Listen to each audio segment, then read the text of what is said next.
Matt.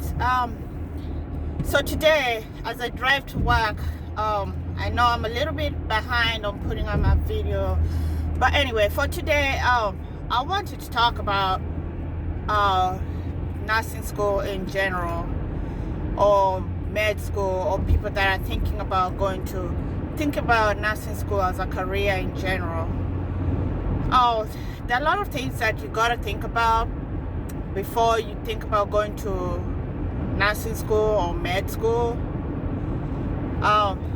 First, it's not just all about the money, okay? This is something you really gotta wanna do, because it takes a lot. It takes a lot, not just because of the amount of reading and studying that you have to do. And I'm sorry if my video is not so clear today. It's a lot of glare and sun, but I'm driving to work, so you just gotta excuse me. But anyway, so a lot of things you gotta think about when you think about nursing school. The time it takes, it's a lot of years,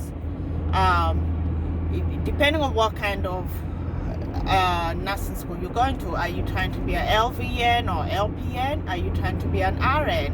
Are you trying to get your bachelor's degree? Are you trying to get your master's degree?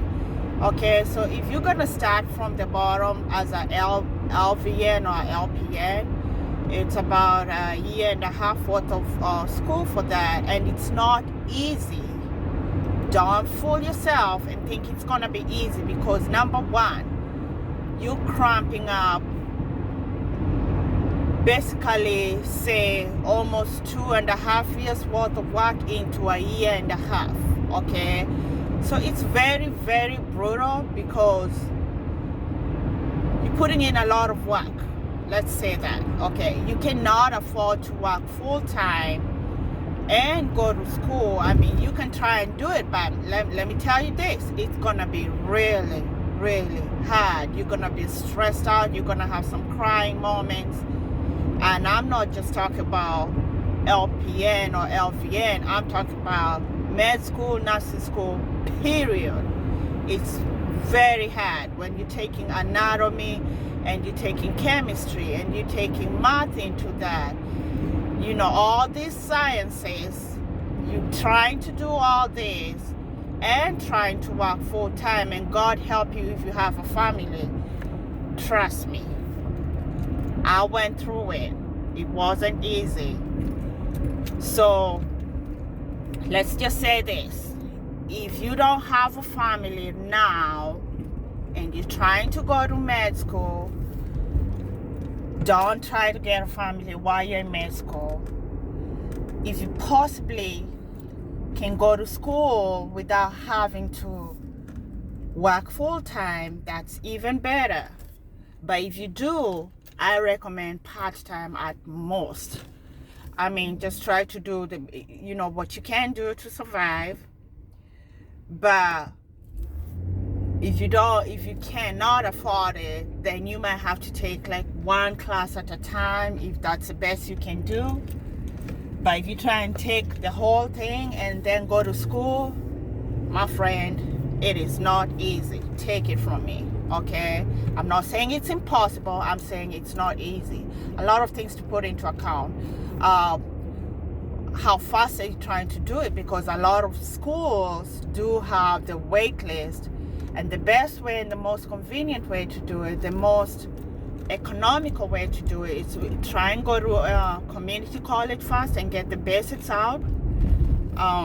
So you want to get your math out of the way, you want to get the anatomy, physiology out of the way, you want to get the chemistry out of the way, your biology is out of the way. If you can do that fast before you get into your main courses, because those main courses are not easy, and a lot of schools will tell you you have probably at the most 2 chances at a class. If you fail the second time, more than likely they will kick you out. A lot of schools actually do kick people out if you fail twice. If you cannot afford to fail a nursing school or med school more than once, and they keep you, no, that basically they will tell you that it's probably, I'm sorry, I'm going under the tunnel now. They probably will tell you you don't qualify, or you cannot do this, or maybe this is not meant for you. They'll tell you stuff like that. Okay, I have a lot of friends actually that wind up getting kicked out because they just couldn't pass it. And because if you can't pass your basic classes, more than likely you're not going to pass your boards, and those boards are not something to play along with. I mean, that is your life.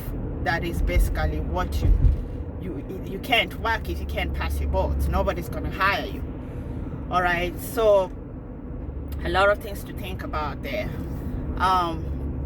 You want to do your recordings once you get accepted in the school, and you get everything out of the way that you need before you start your classes, because once you start, there is no time for anything else. You're gonna have to keep your friends on the side for a little bit. You can't go out. You can't afford to be going out on the weekends, because you will be up studying sometimes until 2, 3 in the morning. You're up reading.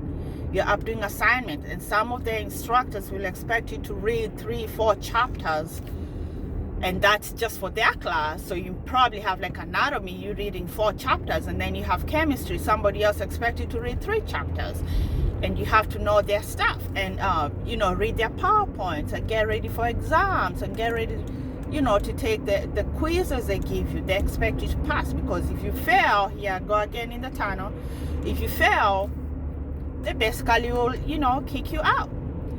So a lot of things to think about. But then once you get over with the school, I thought my hardest part was the ICU, because this is critical care. So once you start studying the critical care part of it, to me, I thought was the hardest. But for the most part, it's a joy. It's definitely rewarding. If you like what you do, it's very rewarding. But don't go into it for money, because you will be very frustrated, because you are taking care of people's lives out here. Tunnel again. You're taking care of people's lives out here. So you have to be serious about it. You have to want to do it. You have to love it. If you love it, it's definitely a joy and a rewarding career to have, for sure, for sure, for sure. You will never lack a job, that's for sure. You definitely can quit one job today, and within the week you have another job. Hopefully that's not what's going to happen to you, but you want to find somewhere where you will like and enjoy your job and like the people you work with. You have to know how to work as a team as well, because if you are an MP like I am, you do want to be able to work with your RNs and your LPNs and your STNAs. You have to respect them, because when you're not there, even if you're the MD or the NP, when you're not there, who's taking care of your patients? It's the RNs, it's the LVNs, it's the STNAs. So you have to respect them. Because when you're not there and something happens to your patient, they will give you a call, So anyway, I think I probably went too far, but the main thing is, before you think about becoming a nurse, you have to know why you want to do it first, and you have to be prepared for it. It's not just something you can just jump into it without thinking about it. If you have kids, you have to have someone that's going to take care of your kids while you're up studying, and stuff like that. And if you have a spouse, your spouse has to be somebody that's going to be supportive. You need that supportive family, because you cannot do it alone, especially if you have kids.